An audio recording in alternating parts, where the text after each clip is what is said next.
안녕하세요. 오늘도 옛 이야기집을 찾아주신 모든 분들 감사드립니다.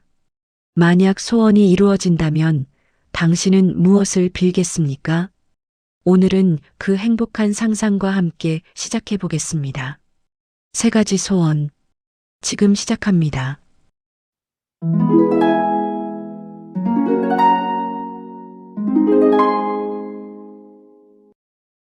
조선 중기 강원도 깊은 산골 마을. 안개가 자욱하게 내려앉은 마을 끝자락에 초가집 한 채가 있었습니다. 지붕의 짚은 여기저기 헤어져 있고 흙벽엔 금이 가 있었지요. 바람이 불면 창호지가 바스락거리며 떨었습니다. 이 집에는 김서방과 그의 아내 박씨 두 사람이 살고 있었어요. 저녁 무렵이었습니다. 무쇠솥 뚜껑을 열자 하얀 김이 피어올랐어요. 거무스름한 빛깔의 보리밥이 보였습니다. 까끌까끌한 식감에 목에 잘 넘어가지 않는 그 보리밥. 박 씨는 작은 한숨을 쉬었습니다. 나물 반찬 몇 가지를 작은 접시에 담았어요. 시래기 몇 줄기, 된장에 묻힌 나물 한 접시. 그게 전부였지요. 매일같이 똑같은 상, 변변한 반찬 하나 없는 밥상. 여보, 진지 드세요. 박 씨의 목소리엔 미안함이 묻어났습니다. 그걸 차릴 때마다 가슴 한구석이 저렸거든요. 김서방이 방으로 들어왔습니다.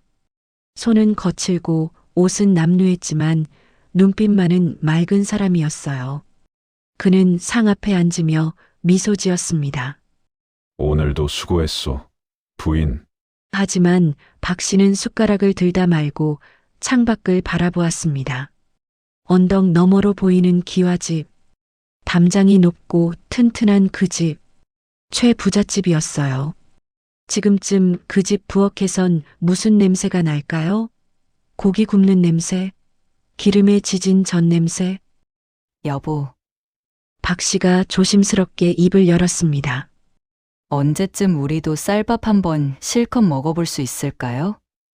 그 말이 나오자 김서방의 손이 멈췄습니다. 쌀밥, 하얀 쌀밥. 윤기나는 그 쌀밥을 아내에게 한 번이라도 먹여보고 싶었습니다. 명절 때나 먹을 수 있는 그 귀한 쌀밥을. 미안하오. 내가 무능해서. 아니에요, 여보. 괜찮아요. 박 씨가 손을 저었지만 목소리는 떨렸습니다. 그냥 부러울 때가 있어서요. 우리는 매일 이런 밥인데 옆집은 흰 쌀밥에 고기 반찬을 먹잖아요. 여름엔 오이도 먹고 겨울엔 무도 먹고 새 옷도 해 입고. 김서방은 아무 말도 하지 못했습니다. 그저 묵묵히 보리밥을 입에 넣었어요. 까끌거리는 식감이 혀를 스쳤습니다. 삼키려니 목이 메었어요. 밥 때문인지 아내의 말 때문인지 알 수 없었습니다.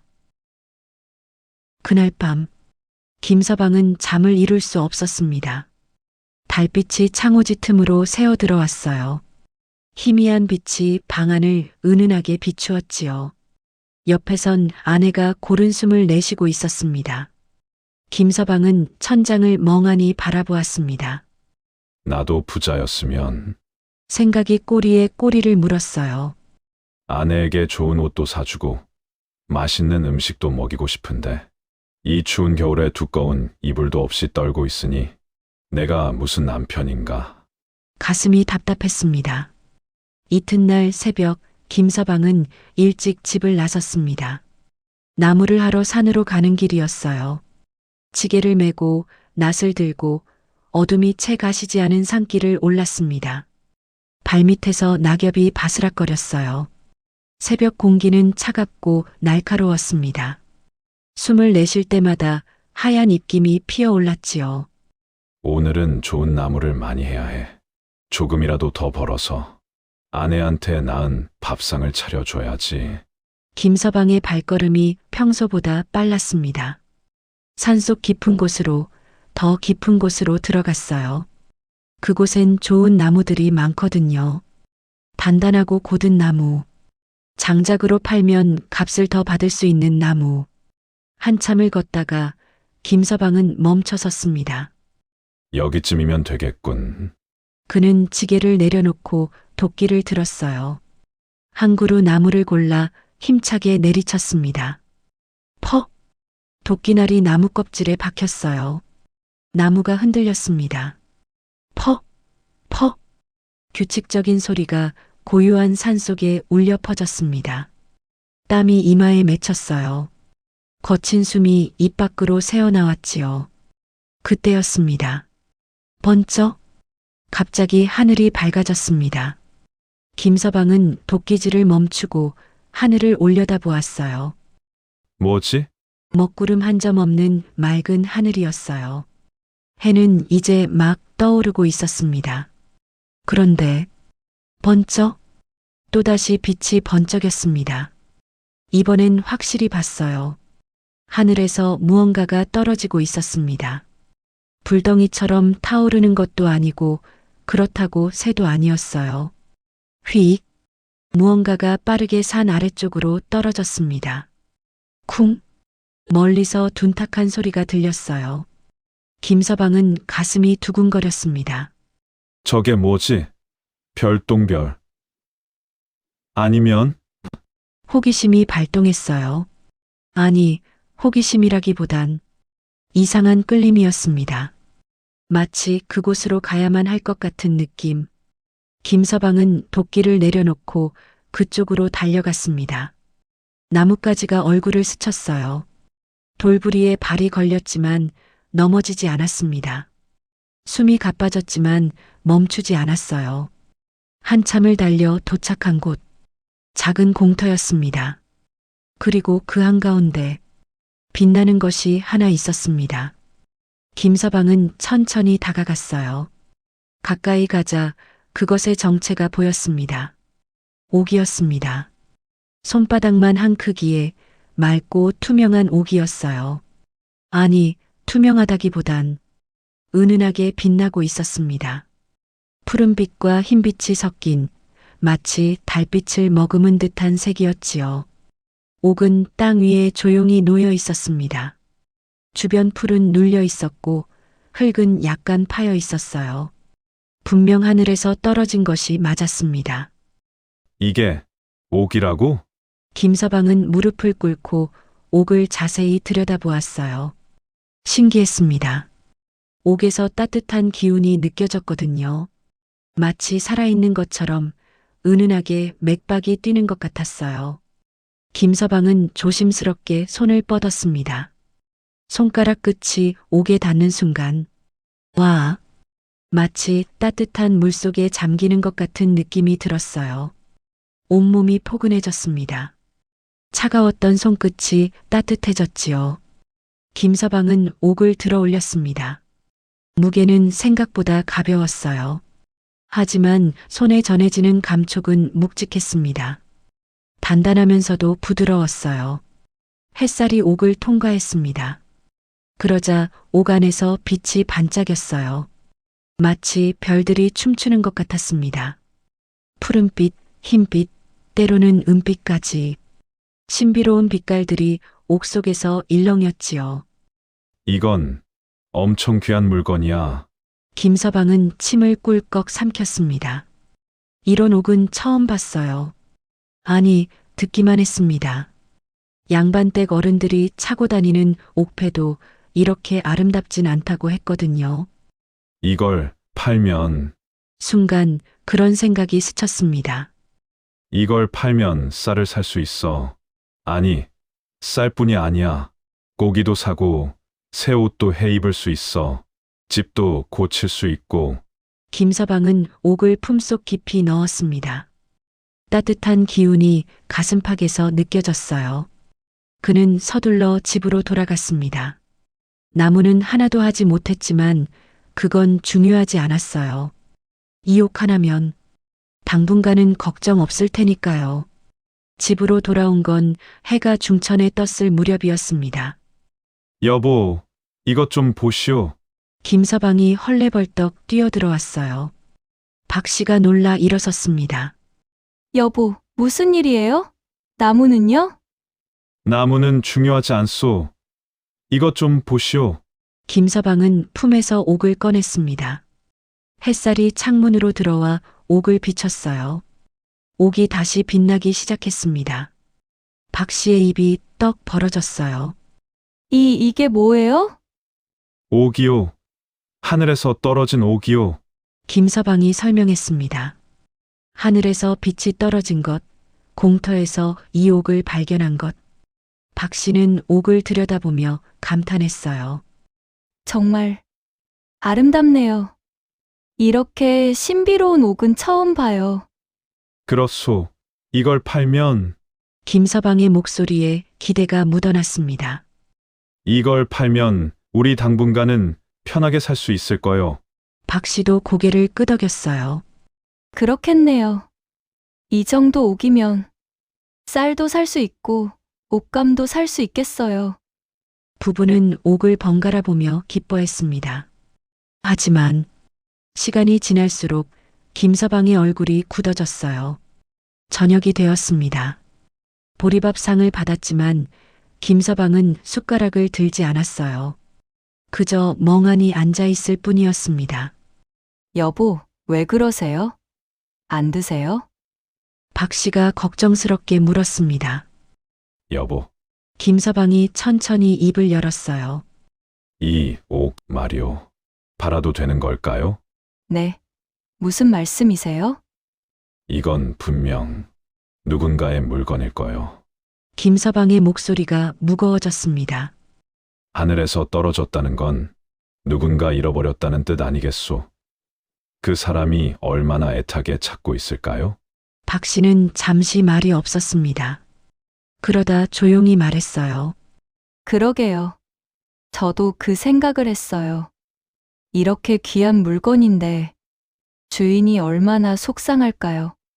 그렇지 않소? 김서방이 한숨을 쉬었습니다. 우리가 이걸 팔아서 잘 산다 해도 마음이 편할까요? 남의 물건으로 배를 채우는 게 옳은 일일까요? 방 안에 침묵이 흘렀습니다. 촛불이 흔들렸어요. 그림자가 벽에 일렁였지요. 박 씨가 먼저 입을 열었습니다. 여보, 주인을 찾아줘요. 여보, 이 옥의 주인을 찾아줘요. 우리가 가난해도 남의 것을 취하면 안 되잖아요. 박 씨의 눈빛이 맑았습니다. 김서방은 아내를 보며 미소 지었어요. 고맙소. 여보, 나도 그래야겠다고 생각했소. 다음 날 아침, 김서방은 마을 서당으로 향했습니다. 서당 문 앞에서 잠시 머뭇거렸어요. 가난한 자신이 훈장님을 찾아가도 될까? 하지만 다른 방법이 없었습니다. 훈장님, 계십니까? 문을 두드리자 백발의 노훈장이 나왔습니다. 누구신가? 아, 김서방 아닌가? 예, 훈장님, 송구스럽지만 부탁드릴 일이 있습니다. 김서방은 옥을 주운 일을 설명했어요. 그리고 주인을 찾아주고 싶은데 그를 몰라 방을 붙일 수 없다고 했지요. 훈장은 고개를 끄덕였습니다. 그래, 기특한 마음이로구나. 내가 써주지. 훈장은 붓을 들어 정성껏 글을 썼어요. 옥을 주었으니 주인은 마을 끝 초가집 김서방을 찾으시오. 고맙습니다. 훈장님, 김서방은 그 종이를 들고 마을 어귀로 갔습니다. 널찍한 나무판에 종이를 붙였어요. 이제 주인이 나타나길 기다려야겠군. 그는 집으로 돌아왔습니다. 하루가 지났습니다. 이틀이 지났습니다. 아무도 찾아오지 않았어요. 김서방은 관가에도 신고했습니다. 귀한 옥을 주었는데 주인을 찾고 싶습니다. 관리가 옥을 보더니 눈이 휘둥그레졌어요. 이런 옥은 처음 보는구려. 분명 주인이 있을 텐데. 방을 붙여두겠네. 하지만 며칠이 지나도 아무도 나타나지 않았습니다. 일주일이 지났습니다. 김서방은 매일 밤 옥을 꺼내 들여다보았어요. 주인은 대체 누구일까? 옥은 여전히 신비롭게 빛나고 있었습니다. 어느 날 밤이었습니다. 김서방은 옥을 품에 안고 잠들었어요. 그리고 꿈을 꾸었습니다. 꿈속에서 눈부신 빛이 방 안을 가득 채웠습니다. 김서방은 눈을 떴어요. 아니, 꿈속에서 눈을 뜬 것이었지요. 그리고 그 빛 속에서 누군가 나타났습니다. 긴 수염을 기른 노인이었어요. 아니, 노인이라기엔 너무나 빛났습니다. 온몸에서 은은한 광채가 났고 옷은 구름처럼 하늘하늘 흔들렸지요. 노인의 눈은 깊고 온화했습니다. 김서방. 노인이 입을 열었습니다. 목소리는 부드러웠지만 방 안가득 울려 퍼졌어요. 김서방은 황급히 무릎을 꿇었습니다. 소인이 누구신지. 나는 하늘을 다스리는 천신이오. 천신. 김서방은 더욱 깊이 절을 했어요. 천신영님, 소인이 이런 분을. 고개를 드시오. 김서방. 천신의 목소리가 따뜻했습니다. 그대가 주운 보. 그것은 바로 하늘 궁전의 보물이었소. 내가 실수로 떨어뜨렸지. 그대가 그것을 주었구려. 천신이 미소 지었습니다. 그런데 그대는 그 귀한 보물을 팔지 않았소. 주인을 찾으려 했었지. 김서방은 고개를 숙였어요. 당연한 일을 했을 뿐입니다. 남의 물건을. 아니요. 천신이 고개를 저었습니다. 당연하지 않소. 가난한 이가 보물을 주었을 때 대부분은 욕심을 내지. 하지만 그대는 달랐소. 천신이 한 걸음 다가왔어요. 그대는 귀한 보물을 주었으면서도 욕심내지 않고 주인을 찾으려 했소. 그 정직한 마음에 나는 감동했소. 김서방은 아무 말도 하지 못했습니다. 천신이 계속 말했습니다. 그 옥은 이미 인간의 손을 탔으니 하늘로 다시 가져갈 수 없소. 대신 그대의 정직함에 보답하고자 하오. 보답이라뇨? 그대에게 3가지 소원을 들어주겠소. 3가지 소원. 김서방의 심장이 쿵쾅거렸습니다. 세 가지요? 그렇소. 무엇이든 원하는 것을 말하면 이루어질 것이오. 천신의 눈빛이 깊어졌습니다. 단, 신중히 선택하시오. 소원은 한 번 빌면 되돌릴 수 없소. 그리고 천신이 잠시 멈췄다가 말을 이었습니다. 소원이 항상 행복을 가져다 주는 것은 아니오. 진정 원하는 것이 무엇인지 깊이 생각하시오. 그 말이 끝나기 무섭게 빛이 사라지기 시작했습니다. 기다려 주십시오, 천신영님. 하지만 빛은 이미 사라지고 있었어요. 옥을 간직하시오. 소원을 빌고 싶을 때 그 옥에게 말하시오. 그러면 이루어질 것이오. 목소리가 점점 멀어졌습니다. 그리고 김서방은 잠에서 깼습니다. 꿈에서 깬 김서방은 한동안 멍하니 앉아 있었습니다. 방 안은 고요했어요. 촛불은 이미 꺼져 있었고 창밖으로 새벽빛이 희미하게 들어오고 있었지요. 꿈이었나? 하지만 가슴팍이 따뜻했습니다. 김서방은 황급히 품을 더듬었어요. 옥이 거기 있었습니다. 여전히 은은하게 빛나고 있었지요. 천신영님, 3가지 소원. 심장이 두근거렸습니다. 정말일까요? 정말 소원을 빌면 이루어질까요? 김서방은 옥을 꺼내 2 손으로 조심스럽게 감쌌어요. 따뜻한 기운이 손바닥을 타고 올라왔습니다. 한번 빌어볼까? 하지만 선뜻 입이 떨어지지 않았어요. 천신령님이 뭐라고 하셨죠? 신중히 선택하시오. 소원은 되돌릴 수 없으니. 신중히. 김서방은 깊게 숨을 들이마셨습니다. 무엇을 빌어야 할까? 뭐가 가장 필요할까? 옆에서 아내가 고른 숨을 내쉬고 있었어요. 낡은 이불을 덮고 차갑게 식은 방바닥에서 잠들어 있었습니다. 김서방은 아내를 바라보았어요. 거친 손, 해진 옷, 야윈 얼굴. 저 사람에게 좋은 걸 해주고 싶어. 따뜻한 방에서 자게 해주고 싶고, 좋은 옷을 입혀주고 싶어. 맛있는 밥을 먹이고 싶고, 마음이 정해졌습니다. 김서방은 옥을 가슴에 꼭 안았어요. 그리고 조용히 가지만 간절하게 속삭였습니다. 천신영님, 첫 번째 소원을 빕니다. 옥이 미세하게 떨렸어요. 저희 부부를 부자로 만들어 주십시오. 그 순간 옥에서 빛이 쏟아져 나왔습니다. 눈부신 빛이 방 안을 가득 채웠어요. 김서방은 눈을 감았습니다. 너무 밝았거든요. 빛 속에서 천신령의 목소리가 들렸습니다.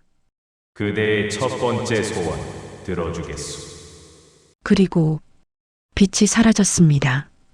방 안은 다시 어두워졌어요. 김서방은 옥을 내려다보았습니다. 옥은 여전히 그대로였어요. 달라진 건 아무것도 없었습니다. 정말 이루어질까? 반신반의하는 마음으로 김서방은 다시 누웠습니다. 하지만 잠은 오지 않았어요. 가슴이 두근거렸거든요. 다음 날 아침, 박 씨가 먼저 일어났습니다. 여보, 일어나세요. 해가 중천인데. 하지만 박 씨의 목소리가 갑자기 멈췄어요. 김서방이 벌떡 일어났습니다. 왜 그러시오? 박 씨는 창문을 가리키고 있었어요.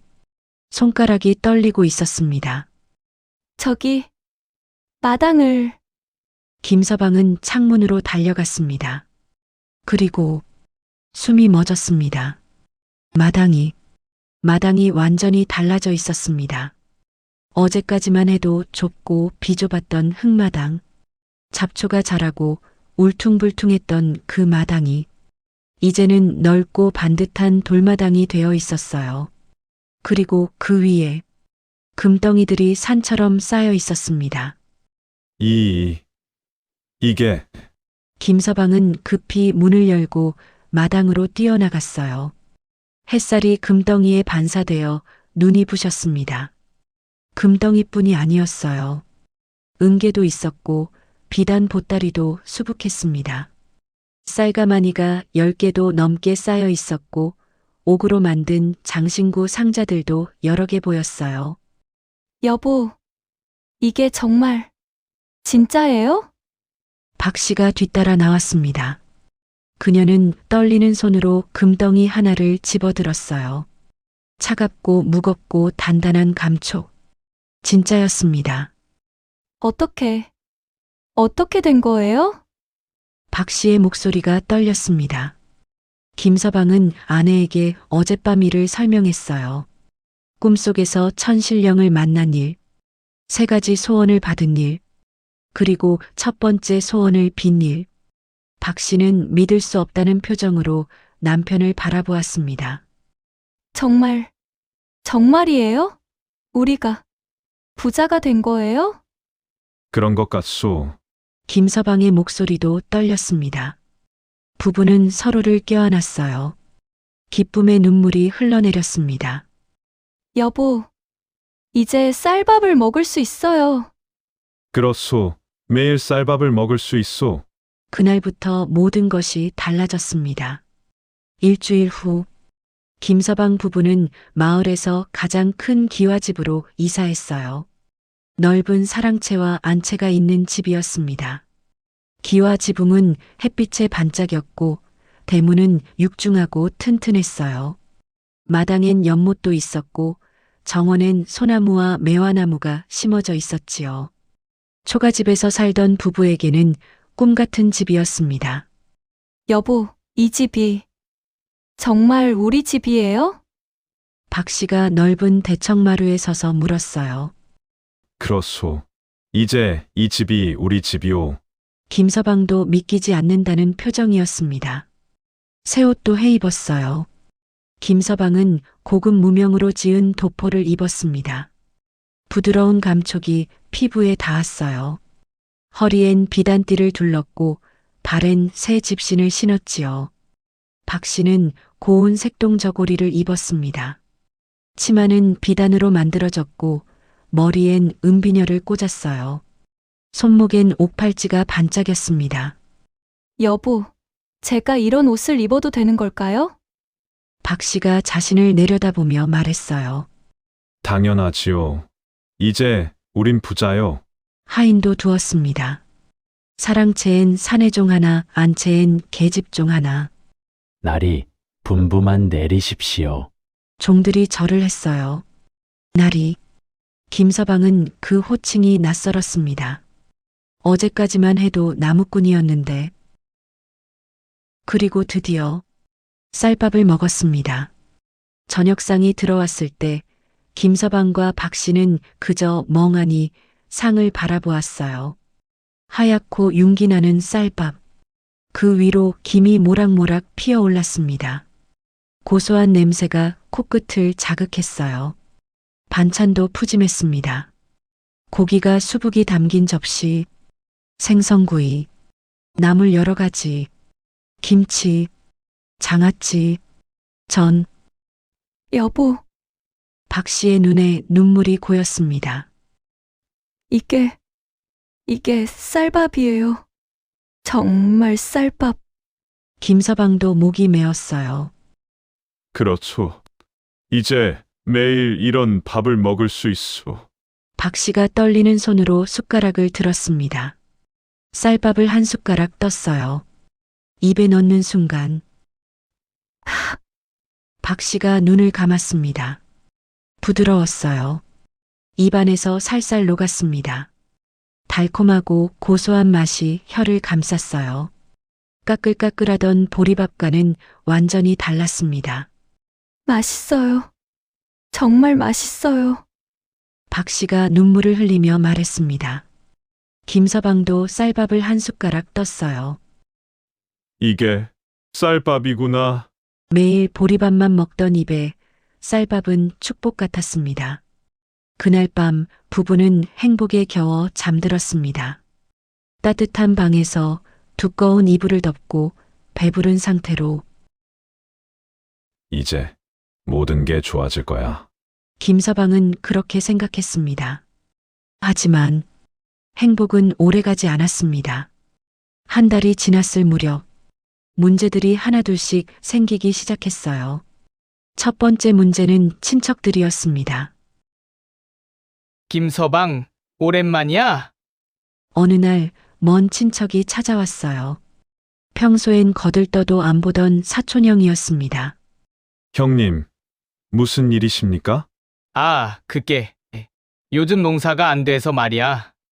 쌀 좀 구워갈 수 있겠나? 쌀을요? 그래.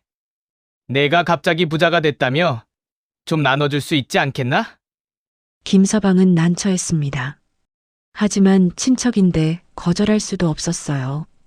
알겠습니다. 한가만히 드리지요. 고맙다. 꼭 갚을게.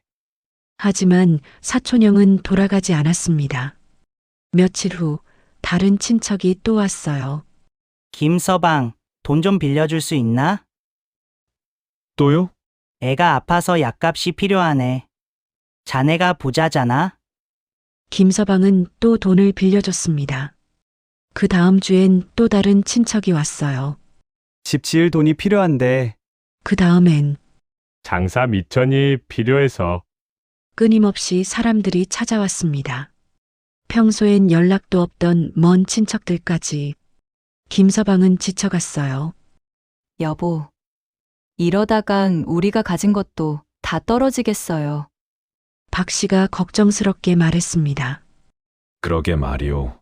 두 번째 문제는 마을 사람들의 시선이었습니다. 저 김서방, 갑자기 어떻게 부자가 됐대? 글쎄, 수상하지 않아? 나무꾼이 하루아침에 저렇게 큰 기와집에 살다니. 혹시 도둑질한 거 아냐? 수군거리는 소리가 들려왔습니다. 김서방이 장터를 지나갈 때마다 사람들은 힐끔힐끔 쳐다보았어요. 수군수군 속삭였지요. 박 씨도 우물가에 가면 다른 여인들이 수군거렸습니다. 저 사람, 갑자기 비단 옷 입고 어디서 돈이 났는지 알 수가 없네. 박 씨는 우물가에 가는 것조차 두려워졌어요. 세 번째 문제는 도둑이었습니다. 어느 날 밤, 담장을 넘는 소리가 들렸어요. 여보, 누가 있는 것 같아요. 박 씨가 잠에서 깨어 속삭였습니다. 김서방도 귀를 기울였어요. 바스락, 바스락. 분명 누군가 마당을 기어다니는 소리였습니다. 도둑이요! 김서방이 소리쳤어요. 도둑은 황급히 도망갔지만 그날 밤 이후 김서방 부부는 잠을 제대로 잘 수 없었습니다. 또 올지도 몰라. 밤마다 신경을 곤두세웠어요. 작은 소리에도 깜짝깜짝 놀랐지요. 네 번째 문제는 세금이었습니다. 김서방, 관아에서 관리가 찾아왔어요. 세금을 더 내야 하네. 세금을요? 자네 부자가 됐잖나? 큰 집에 살고 하인도 두고 그럼 세금도 더 내야지. 세금이 10배로 늘었습니다. 김서방은 한숨을 쉬었어요. 부자가 되면 좋은 줄만 알았는데 다섯 번째 문제는 부부 사이였습니다. 말다툼이 잦아졌습니다. 돈 문제로, 친척 문제로, 사소한 일로. 가난했을 땐 서로 의지하며 살았는데 이제는 자꾸 부딪혔어요. 석 달이 지났을 무렵 김서방은 대청마루에 혼자 앉아 있었습니다. 넓은 집, 좋은 옷, 맛있는 밥, 모든 걸 가졌는데 왜 행복하지 않을까요? 부자가 이렇게 피곤한 줄 몰랐소. 김서방은 허공에 대고 중얼거렸습니다. 그때 박 씨가 다가왔어요. 여보, 왜 그러시오? 저 생각해 봤는데요. 박 씨가 조심스럽게 말을 이었습니다. 차라리 존경받는 사람이 되면 어떨까요? 존경요? 예. 돈이 많으니까 사람들이 우리를 시기하잖아요. 그런데 존경받는 사람이 되면 달라지지 않을까요? 김서방은 고개를 끄덕였습니다. 그것도 그럴듯하군요. 그날 밤 김서방은 옥을 꺼냈습니다. 옥은 여전히 은은하게 빛나고 있었어요. 천신영님, 김서방이 조용히 속삭였습니다. 두 번째 소원을 빕니다. 저를 존경받는 사람으로 만들어 주십시오. 옥이 다시 빛났습니다. 환한 빛이 방 안을 채웠어요. 그리고 천신령의 목소리가 들렸습니다. 그대의 두 번째 소원 들어주겠소. 다음 날 아침, 김서방은 평소처럼 일어났습니다. 대청마루로 나가 기지개를 켰어요. 하늘은 맑았고 바람은 상쾌했지요. 오늘은 뭔가 달라질까? 첫 번째 소원 때는 마당에 금은 보화가 쌓였었어요. 이번엔 어떻게 될까요? 그때였습니다. 대문을 두드리는 소리가 들렸어요. 쾅쾅쾅. 급한 소리였습니다. 누구시오? 하인이 문을 열었어요. 그리고 한 사내가 헐레벌떡 뛰어들어왔습니다. 숨이 가빠 제대로 말도 못했어요. 나리께서는 축하드립니다. 과거에 급제하셨습니다. 뭐라고? 김서방의 귀를 의심했습니다. 과거 시험? 저는 한양 예조에서 온 사람입니다. 나리께서 이번 과거 시험에서 병과로 급제하셨습니다. 사내가 품에서 문서 하나를 꺼냈어요. 붉은 도장이 선명하게 찍힌 문서였습니다. 이건 어떻게? 김서방은 그 문서를 받아들었어요. 손이 떨렸습니다. 한자가 빼곡히 적혀 있었지요. 그 순간 김서방의 머릿속에 무수한 글자들이 스며들었어요. 한문, 경전, 시문. 평생 한 번도 배우지 못했던 학문이 마치 원래 알고 있던 것처럼 명확해졌습니다. 나리, 한양으로 올라오셔야 합니다. 벼슬을 받으셔야지요. 김서방은 멍하니 서 있었어요. 천신영님, 정말 이루어졌구나. 보름 후 김서방 부부는 한양으로 향했습니다. 가마를 타고 하인들을 거느리고 짐을 가득 실은 수레와 함께 산길을 넘고 강을 건너고 며칠을 달려 마침내 한양에 도착했어요. 와, 박 씨가 가마 밖을 내다보며 탄성을 질렀습니다. 한양은 그들이 살던 산골 마을과는 완전히 달랐어요. 거리는 넓고 사람들은 가득했습니다. 상점마다 물건들이 넘쳐났고 기와집들이 빼곡히 들어서 있었어요. 저기 보이는 게 경복궁입니다. 안내하는 관리가 말했어요. 멀리 거대한 궁궐이 보였습니다. 높은 담장, 웅장한 지붕, 화려한 단청. 김서방은 가슴이 두근거렸어요. 내가 저 궁궐에 들어가게 되는 건가? 한양에 마련된 집은 컸습니다. 사대부가 살만한 한옥이었어요. 사랑채와 안채가 따로 있었고 마당엔 연못과 정자도 있었지요. 여보, 정말 꿈만 같아요. 박 씨가 넓은 안채를 둘러보며 말했습니다. 나도 그렇소. 사흘 후 김서방은 관복을 입었습니다. 검은색 도포에 붉은 띠 그리고 사무간대. 거울을 보니 낯선 사람이 서 있었어요. 어제까지만 해도 나무꾼이었는데 이제는 벼슬아치가 되어 있었습니다. 날이 출사 시간입니다. 하인이 알렸어요. 날이 그 호칭이 여전히 어색했지만 이제는 익숙해져야 했습니다. 김서방은 관청으로 향했습니다. 거리를 지날 때마다 사람들이 비켜섰어요. 날이 지나가신다. 길을 비켜라. 사람들이 허리를 숙여 절을 했습니다. 김서방은 이상한 기분이 들었어요. 며칠 전까지만 해도 자신도 저렇게 비키는 사람이었는데 관청에 도착했습니다. 넓은 마당, 높은 건물, 그리고 수많은 관리들. 새로 부임하신 김날이시군요. 한 중년 관리가 다가왔어요. 예, 그렇습니다. 저는 박주사라고 합니다. 앞으로 잘 부탁드립니다. 박 주사가 공손히 절을 했습니다. 처음 며칠은 신기했어요. 사람들이 자신에게 절을 하고 날이라고 부르고 공손하게 대했습니다. 정무를 논의하는 자리에서 자신의 의견을 경청했어요. 이게 존경받는다는 건가? 김서방은 뿌듯했습니다. 하지만 한 달이 지나자 이상한 일들이 벌어지기 시작했어요. 첫 번째 문제는 당쟁이었습니다. 어느 날 박 주사가 조용히 다가왔어요. 김날이, 무슨 일이오? 나리께서는 동인이십니까? 아니면 서인이십니까? 동인, 서인, 김서방은 무슨 말인지 몰랐어요. 박 주사가 난처한 표정을 지었습니다. 아직 모르시는군요. 조정은 두 파로 나뉘어 있습니다. 동인과 서인, 나리께서도 어느 한쪽을 선택하셔야 합니다. 왜 선택해야 하는데요? 선택하지 않으면 어느 쪽에서도 환영받지 못합니다. 그리고 박 주사가 목소리를 낮췄어요. 잘못 선택하면 화를 입을 수도 있습니다. 김서방의 등에 식은땀이 흘렀습니다. 며칠 후 한 고위 관리가 김서방을 불렀어요. 김날이 우리와 함께 하시겠소? 그게 무슨... 동인 쪽이요. 우리와 함께하면 출세가 빠를 것이요.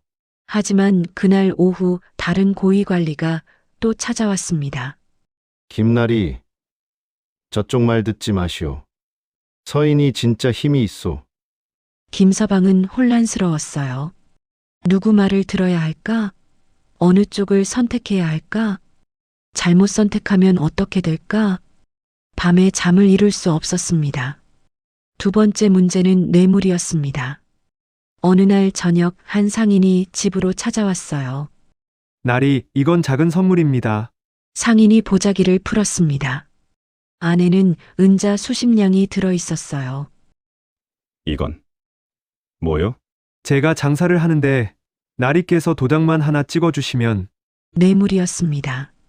김서방은 손사래를 쳤어요. 이런 건 받을 수 없소. 나리, 다들 이렇게 합니다. 거절하시면 다른 나리들이 안 좋게 보실 겁니다. 그래도 안 돼요. 상인은 서운한 표정으로 돌아갔어요. 하지만 다음 날부터 다른 관리들의 태도가 달라졌습니다. 김나리는 융통성이 없군. 저런 식으로 하다간 오래 못 가. 수군거리는 소리가 들렸어요. 세 번째 문제는 상관이었습니다. 김서방의 상관은 까다로운 사람이었어요. 김나리, 예, 대감. 이 문서는 뭐요?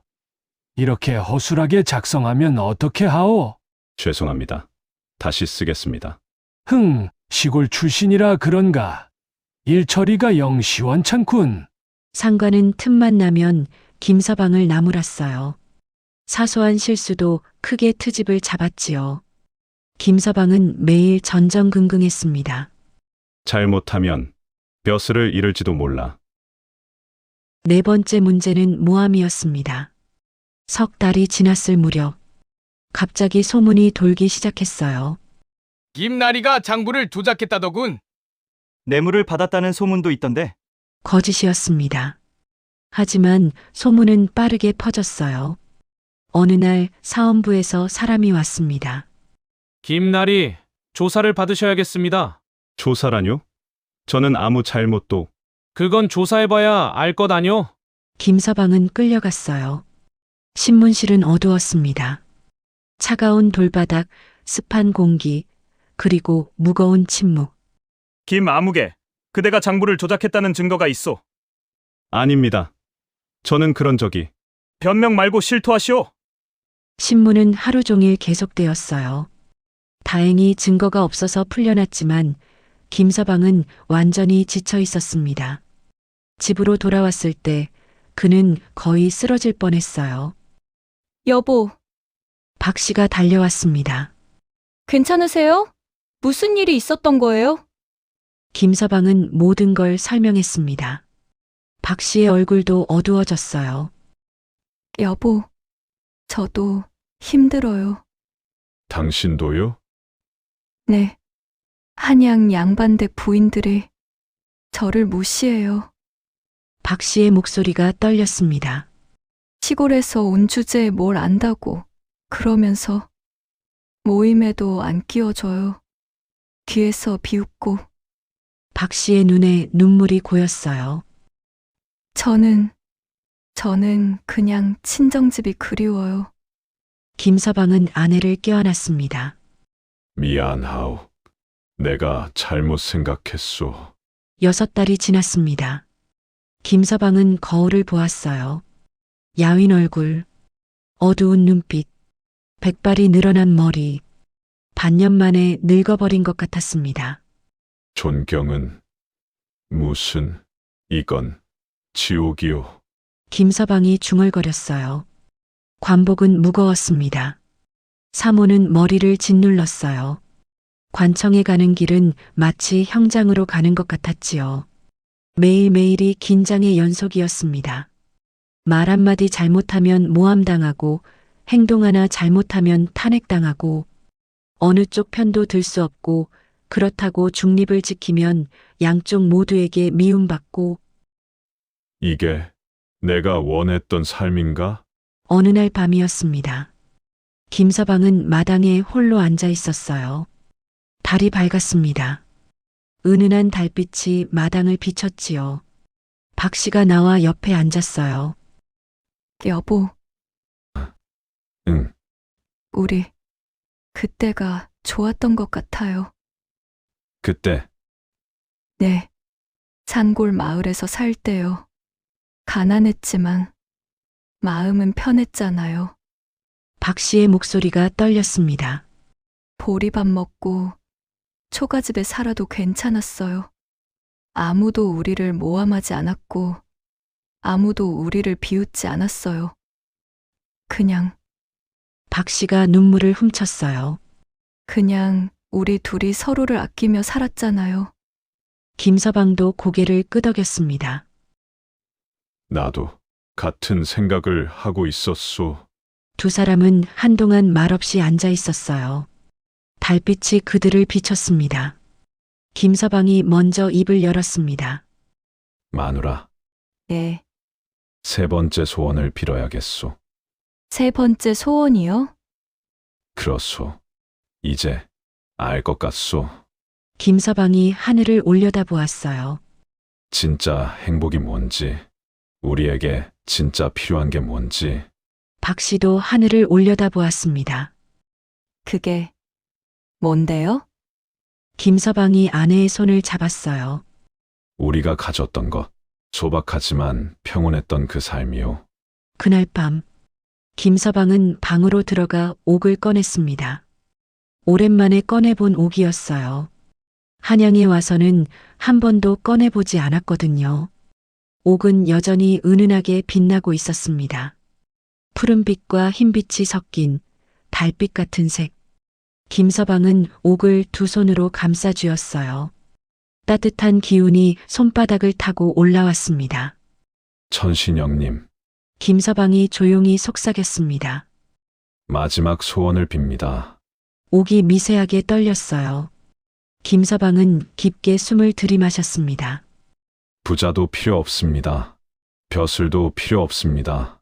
그의 목소리는 차분했지만 단호했어요. 저희를 그냥 원래대로 돌려주십시오. 순간 옥에서 환한 빛이 쏟아져 나왔습니다. 이번엔 이전과 달랐어요. 빛이 더 부드러웠고 더 따뜻했습니다. 빛 속에서 천신령의 모습이 나타났어요. 김서방은 황급히 절을 했습니다. 천신영님, 천신령은 미소를 짓고 있었습니다. 부드럽고 온화한 미소였어요. 김서방, 예. 천신영님, 그대는 깨달았구나. 천신령이 한 걸음 다가왔습니다. 세 번째 소원으로 원래대로 돌아가길 바라는 사람은 많지 않지. 죄송합니다. 소원을 낭비한 것 같아서. 아니요. 천신령이 고개를 저었어요. 이것은 낭비가 아니오. 오히려 가장 현명한 선택이지. 천신령의 눈빛이 깊어졌습니다. 부자가 되는 것도 존경받는 것도 나쁜 게 아니오. 하지만 천신령이 잠시 멈췄다가 말을 이었습니다. 진짜 행복은 많이 가진 것이 아니라 만족할 줄 아는 마음이지. 그대는 가난했지만 만족하며 살았소. 서로를 아끼며 살았지. 그것이 진짜 부였소. 김서방의 눈에 눈물이 고였어요. 천신영님, 이제야 알 것 같습니다. 무엇을 알았소? 제가 이미 가지고 있었다는 것을요. 아내와 함께하는 평범한 일상이, 소박한 밥상이, 작은 집이, 그것이 제게는 가장 큰 행복이었다는 것을요. 천신령이 고개를 끄덕였습니다. 그렇소. 그대는 이미 가지고 있었소. 다만 그것의 소중함을 몰랐을 뿐이지. 천신령이 손을 들어 허공에 무언가를 그었어요. 금빛 글자들이 공중에 떠올랐습니다. 그대의 마지막 소원 들어주겠소. 빛이 점점 밝아지기 시작했어요. 방 안 전체가 환해졌습니다. 행복하게 사시오, 김서방. 그리고 기억하시오. 천신령의 목소리가 점점 멀어졌습니다. 진짜 보물은 밖에 있지 않소. 이미 그대 곁에 있소. 빛이 폭발하듯 퍼져나갔어요. 김서방은 눈을 감았습니다. 그리고 아침 햇살이 얼굴을 간지렸습니다. 김서방은 눈을 떴어요. 천장이 보였습니다. 낡은 천장이었어요. 여기저기 금이 가 있고 먼지가 묻어 있었지요. 이건 김서방은 벌떡 일어났습니다. 주변을 둘러보았어요. 좁은 방, 낡은 이불, 작은 창문, 초가집이었습니다. 산골 마을의 그 작은 초가집. 꿈이었나? 김서방은 자신의 몸을 내려다보았어요. 관복이 아니었습니다. 낡은 무명옷이었어요. 거칠고 해진 옷. 옆을 보니 아내가 자고 있었어요. 화려한 비단옷이 아니었습니다. 남루한 치마 저고리를 입고 있었지요. 여보, 김서방이 아내를 흔들었어요. 여보, 일어나 보시오. 박 씨가 눈을 비비며 일어났습니다. 벌써 아침이에요? 그녀는 주변을 둘러보다가 갑자기 눈이 커졌어요. 여기가 우리 집? 그렇소. 한양은요? 큰 기와집은요? 사라졌소. 모두 사라졌소. 박 씨는 잠시 멍하니 앉아 있었어요. 그러다 천천히 고개를 끄덕였습니다. 그렇군요. 원래대로 돌아온 거네요. 미안하오. 내가 세 번째 소원으로. 아니에요. 박 씨가 남편의 손을 잡았어요. 잘하신 거예요. 저도 여기가 좋아요. 두 사람은 서로를 바라보며 미소 지었습니다. 김서방은 일어나 문을 열었어요. 익숙한 풍경이 펼쳐졌습니다. 좁은 마당, 낡은 울타리, 언덕 너머로 보이는 산. 아침 공기는 차갑고 맑았어요. 새들이 지저귀고 있었습니다. 여보, 아침 준비할게요. 박 씨가 부엌으로 갔어요. 곧 무쇠솥에서 김이 피어올랐습니다. 얼마 후 상이 들어왔어요. 보리밥. 거무스름한 빛깔의 보리밥이었습니다. 반찬은 시래기 나물과 된장 한 접시. 예전 같았으면 한숨이 나왔을 상이었어요. 하지만 이제는 달랐습니다. 김서방은 숟가락을 들었어요. 보리밥을 한 숟가락 떠서 입에 넣었습니다. 까끌까끌한 식감. 목을 넘길 때 약간 걸리는 느낌. 하지만 맛있어. 김서방이 말했어요. 이 보리밥이 이렇게 맛있었어? 박 씨도 한 숟가락 떴습니다. 정말요. 이상하게 맛있네요. 부부는 서로를 보며 웃었어요. 똑같은 보리밥이었어요. 하지만 이제는 달랐습니다. 감사한 마음으로 먹으니 어떤 산의 진미보다 맛있었지요. 식사를 마치고 김서방은 지게를 메고 산으로 향했습니다. 나무를 하러 가는 길이었어요. 익숙한 산길, 낙엽 밟는 소리, 새벽 공기. 그래, 이게 내 자리구나. 김서방은 미소 지었습니다. 벼슬아치가 아니어도 괜찮았어요. 부자가 아니어도 괜찮았습니다.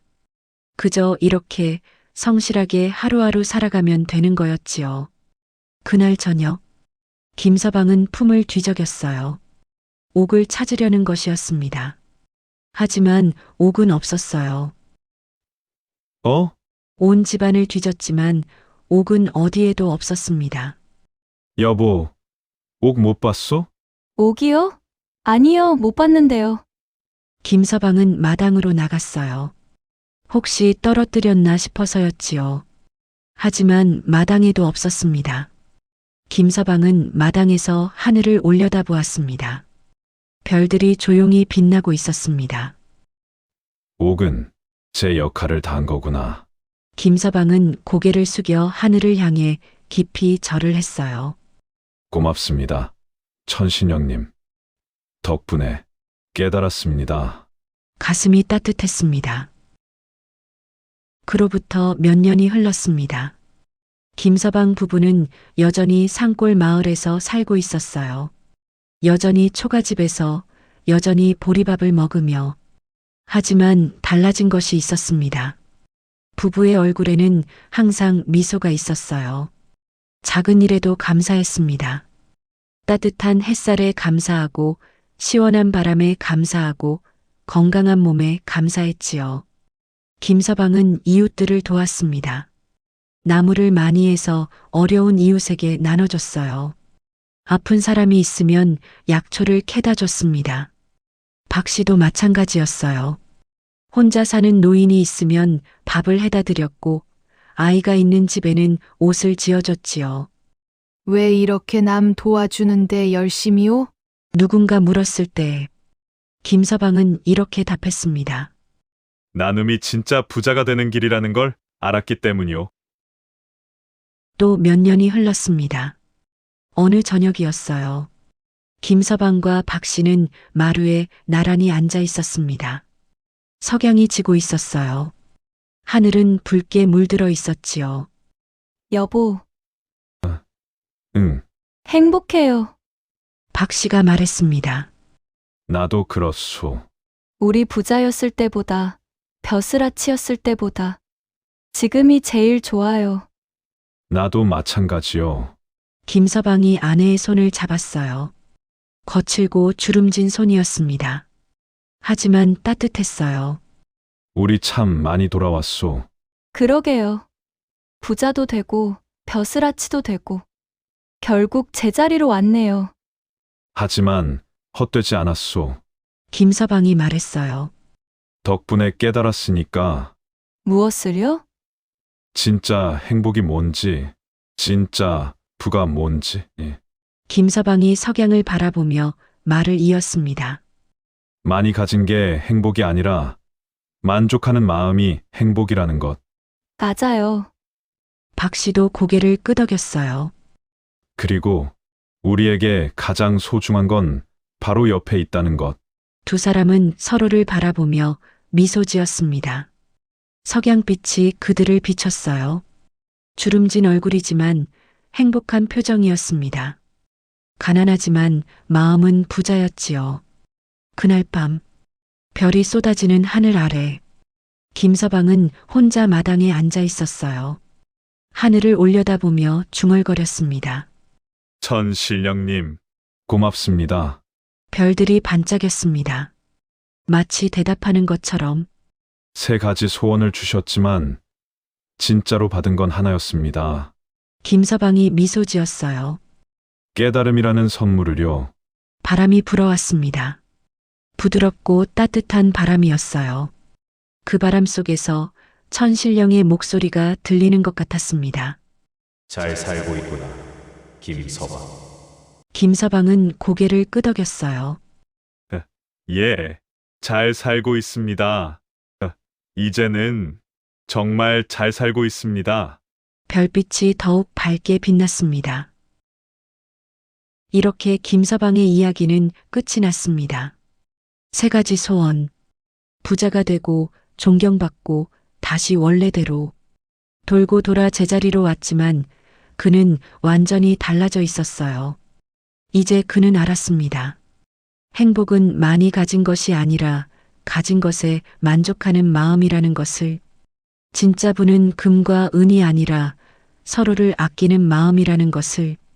그리고 가장 소중한 보물은 이미 옆에 있다는 것을.